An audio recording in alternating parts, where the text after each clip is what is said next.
Module 4 covers Principles of Exercise Training, FITT, which stands for Frequency, Intensity, Time, and Type, as well as Total Physical Activity per week.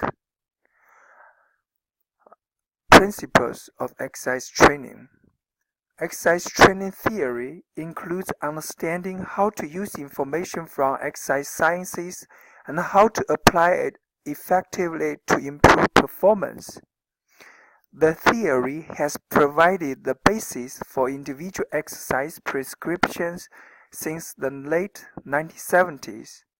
However, an understanding of exercise training theory is needed for developing physical activity and personalized exercise plans. Participation in regular physical activity and exercise programs is essential for attaining basic functional health both individually and in populations. The science of exercise prescription is often based on the FITT concept. So next we'll talk about FITT. As I mentioned earlier, F stands for frequency, like how often an exercise or physical activity is performed. It can be expressed in sessions, episodes, or bouts per week.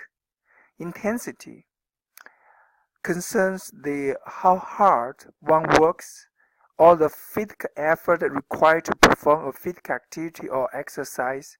It can be expressed in absolute or relative terms. Time refers to the amount of time in which a physical activity or exercise is performed. It is usually expressed in minutes. Type refers to the specific mode of physical activity or exercise, like aerobic exercise or anaerobic exercise. We will cover more about this.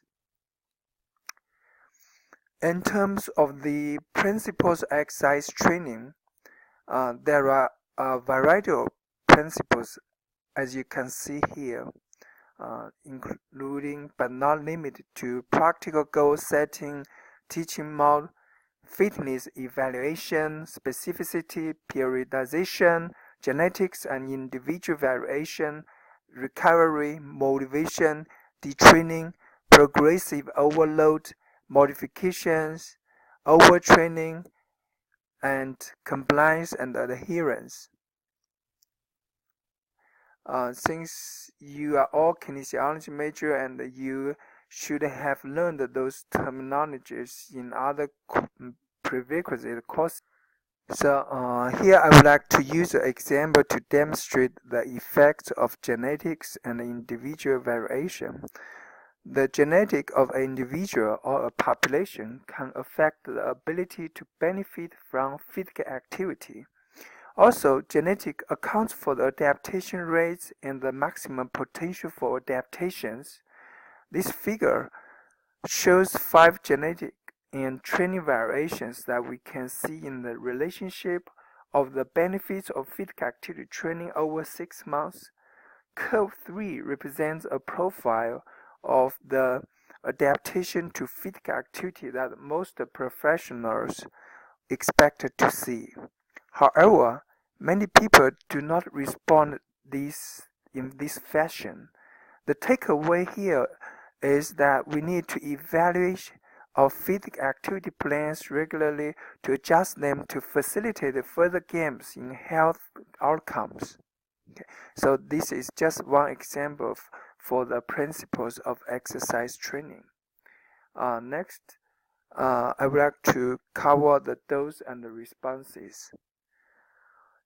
In physical activity and health, we are interested in knowing the dose-response relationship because we want to know how much of which type of physical activity for how long at which frequency would yield beneficial health benefit for a specific population. Here are the definitions for the related terms.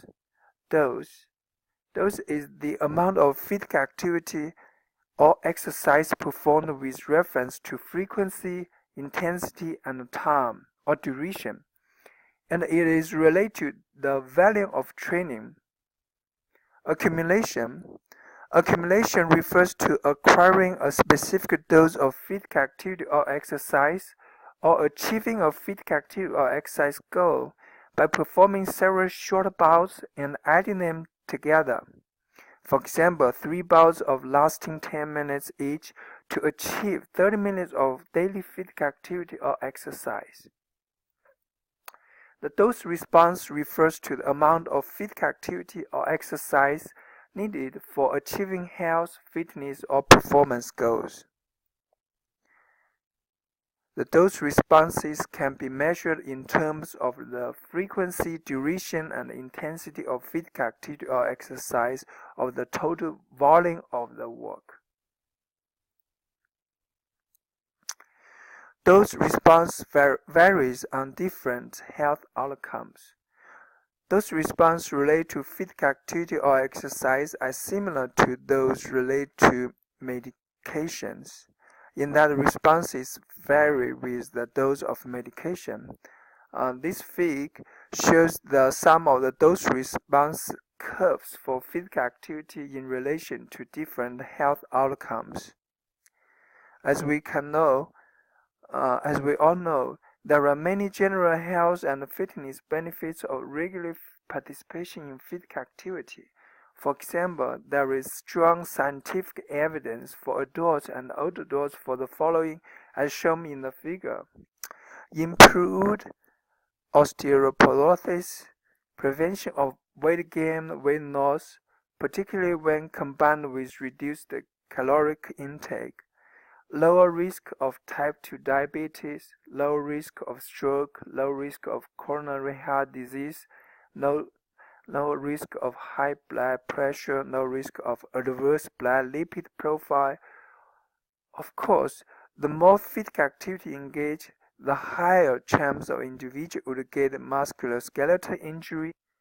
In addition, the benefits also include lower risk of early death, no risk of metabolic syndrome, no risk of colon cancer, no risk of breast cancer, improved cardiorespiratory and muscular fitness, prevention of falls, reduced depression, and better cognitive function for older adults.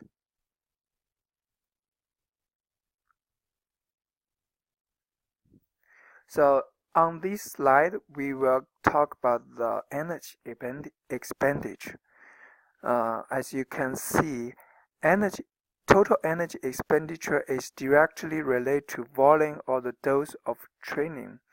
The total energy expenditure is the total amount of energy, usually measured in kilocalories, that is expended over a specific time period, usually measured over a 24-hour period.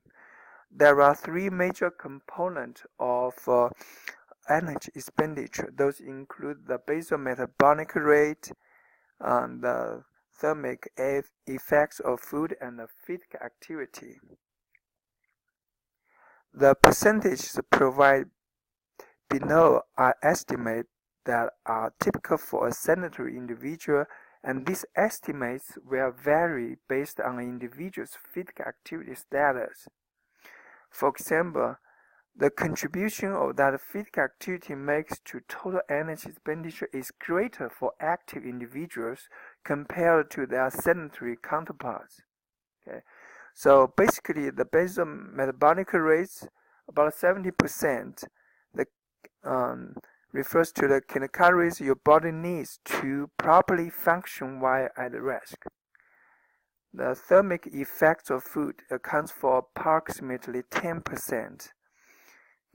It refers to the kilocalories your body uses when it is digesting the food. Physical activity accounts for about 20% of the energy expenditure.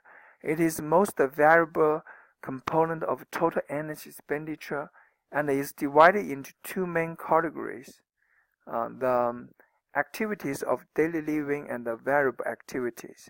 Activities of daily living refers to bathing, eating, or grooming, while the variable activities refers to the sports, leisure time, physical activity, and occupational physical activity. Here I would like to talk about the type, physical activity type. The type of physical activity can be categorized as anaerobic, aerobic, or combined, and as either static or dynamic. Anaerobic activities require the use of non-oxidized energy systems, and engaging in those activities can improve the capacity of these systems and increase the tolerance of acid-base imbalance during high-intensity exercise. Examples include 100-meter sprints, gymnastics, and resistance training. Aerobic activity requires the use of large oxidative systems like hearts and lungs. These activities improve cardiorespiratory endurance. Examples are walking, cycling for 45 minutes, jogging, and rowing. Combined physical activity movements occur in sports like soccer, basketball, tennis that require significant contributions of energy from both anaerobic and aerobic energy sources. Aerobic power activities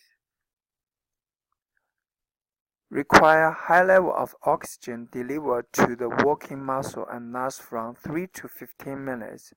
Aerobic power is related to the measurement or estimation of maximum oxygen uptake, which is the maximal ability of the body to use oxygen to produce energy for performing work.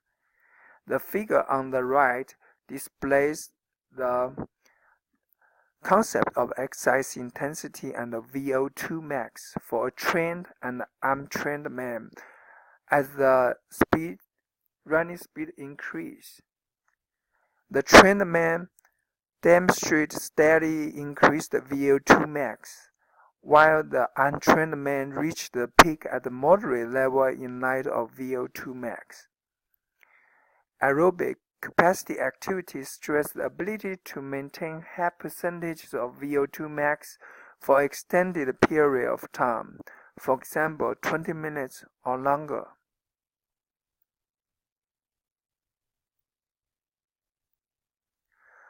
Intensity. Intensity can be determined for a physical activity in a variety of ways based on whether the activity is more aerobic or more anaerobic. It can be classified as moderate or vigorous and as absolute or relative.